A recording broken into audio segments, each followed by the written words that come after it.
السلام علیکم ورحمۃ اللہ وبرکاتہ۔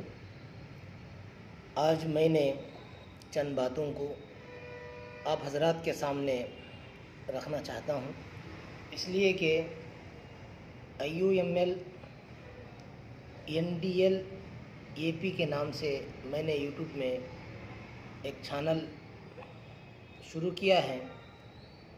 بہت سے ساتھی اللہ کے فضل و کرم سے سبسکرائب بھی کیے ہیں، اور اس میں میں سیاسی لائن سے بھی میسیجز ڈال رہا ہوں، اور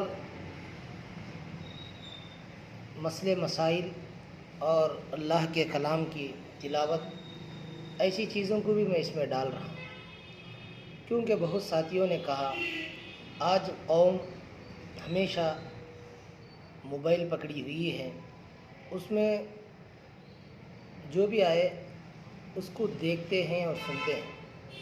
یعنی ہماری نوجوان قوم 10 سال کی عمر سے، اگر میں بڑھ کر بولوں تو غلط نہیں ہوگا، بچہ پیدائش سے جب سے حرکت کرتا ہے، کچھ نہ کچھ سمجھتا ہے، جب سے لے کر موبائل بہت زیادہ یوز کیا جا رہا ہے۔ تو اس لیے اسی تار میں میں سیاسی لائن کے ذریعے سے بھی کچھ باتیں آپ کے سامنے لاؤں، اور اللہ اس کے رسول کی باتوں کو بھی آپ کے سامنے لاؤں، تاکہ آپ لوگ یہ شکایت نہ کریں کہ مولانا IUML نندیالہ یہ بھی گروپ رکھے ہیں، لیکن پھر بھی اس میں کبھی قرآن پڑھتے ہیں، کبھی اذان دیتے ہیں، کبھی وضو کراتے ہیں، کبھی نماز پڑھاتے ہیں، ایسا آپ لوگ سمجھتے ہیں۔ تو میں یہی عرض کرنا چاہتا ہوں، سیاست دین سے خالی نہیں ہے، اور دین میں سیاست نہیں ہے۔ یعنی اللہ تبارک و تعالیٰ فرماتے ہیں وَإِذْ قَالَ رَبُّكَ لِلْمَلَائِكَةِ إِنِّي جَاعِلٌ فِي الْأَرْضِ خلیفہ، زمین میں خلیفہ وہی ہوگا جو اللہ کا نائب ہوگا۔ اللہ کا نائب وہی ہوگا جو اللہ کو دل کی گہرائیوں سے سچائی کے ساتھ یقین کرتا ہے اور مانتا ہے، اور اس کے احکامات پر چلتا ہے، اس کے احکامات کو دوسروں تک پہنچاتا ہے۔ آج ہم سیاست کو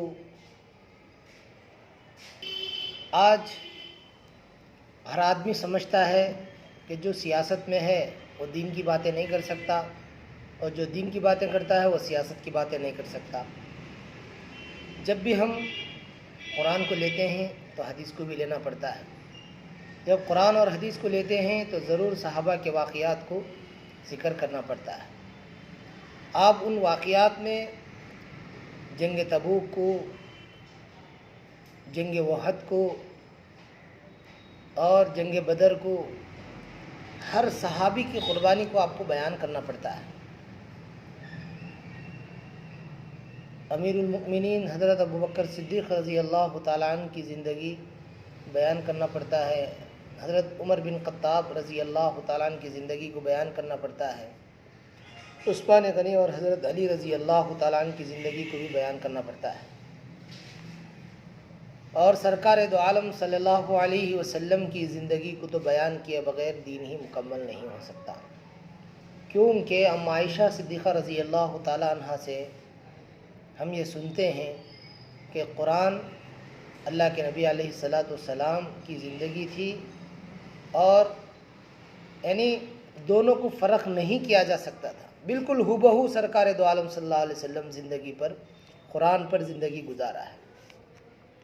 اور ہم اللہ تبارک و تعالیٰ نے سرکار دو عالم صلی اللہ علیہ وسلم کو بھی بھیجا اسی لیے ہے کہ پورا قرآن کا ترجمہ اور اس کی تفسیر کر کے دکھلوائے۔ ہم قرآن اور حدیث کو دیکھتے ہیں تو دین سیاست سے خالی نہیں ہے۔ تو دوستو بھائیوں، بہت سے لوگ بولتے ہیں کہ دین الگ ہے، سیاست الگ ہے۔ میرے بھائیو دوستو، یہ تمہاری سمجھ خاصر میں ہے۔ ایسے بولنے والوں سے میں یہ کہہ رہا ہوں کہ تم ناسمجھ ہو۔ کیا آپ لوگ قرآن کو نہیں دیکھتے؟ قرآن میں سب کچھ ہے، حدیث میں سب کچھ ہے۔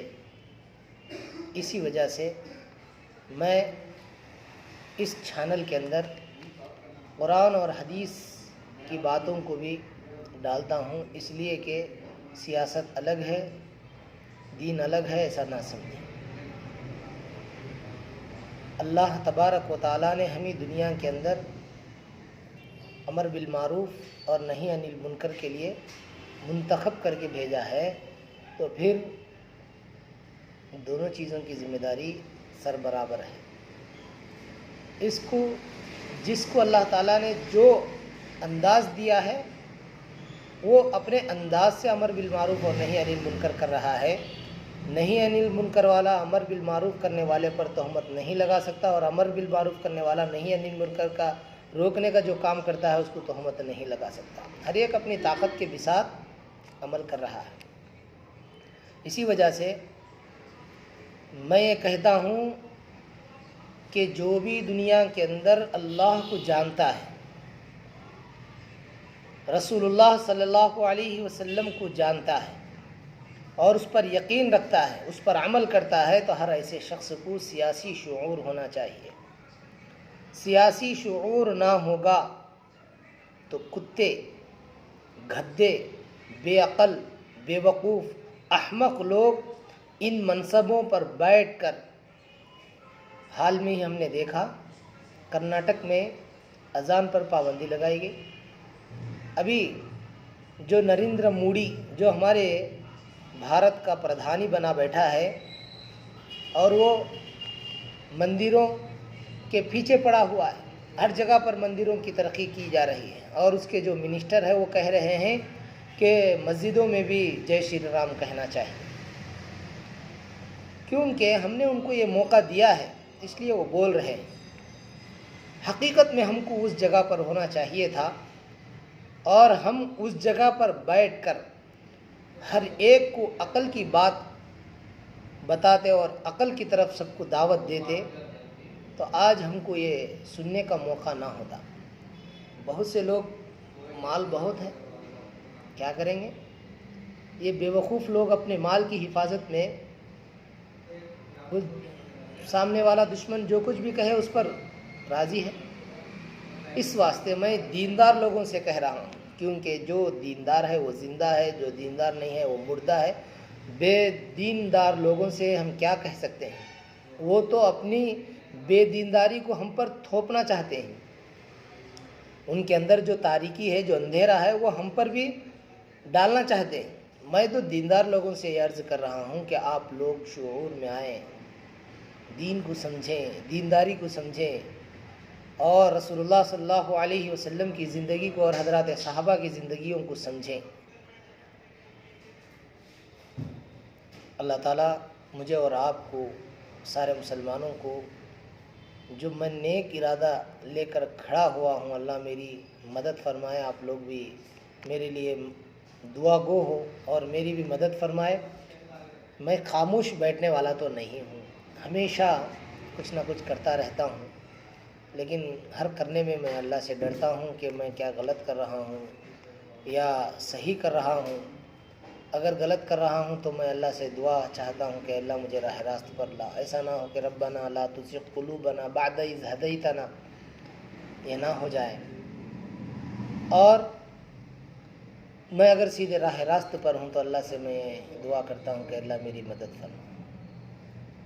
بہرحال آپ سبھی حضرات سے میری یہی گزارش ہے کہ اللہ نے ہمیں یہ چند لمحوں کی زندگی دیا ہے، تو یہ چند لمحوں کی زندگی کو ہم اسی اللہ کی رضامندی کے لیے خرچ کرنی ہے، اور اسی رضامندی میں لگانی چاہیے، کیونکہ اللہ تعالیٰ کل قیامت میں پوچھیں گے ثم لتسألن یومئذ عن النعیم، ثم لتسألن یومئذ عن النعیم۔ اللہ کی جو نعمتیں اللہ نے ہمیں عطا کیا ہے، ان نعمتوں کو ہم کس انداز سے استعمال کیا ہے اس کا ہم کو جواب دینا پڑے گا۔ ایک ایک گھونٹ پانی کا، ایک ایک قطرہ پانی کا، ایک ایک سانس کا، اور ایک ایک میٹھی نیند کا، رات کا، دن کا، عیش کا، عشرت کا، آرام کا۔ تو اسی لیے میرے دوستو بھائیوں، میرے ہر ویڈیو پر غور کریں.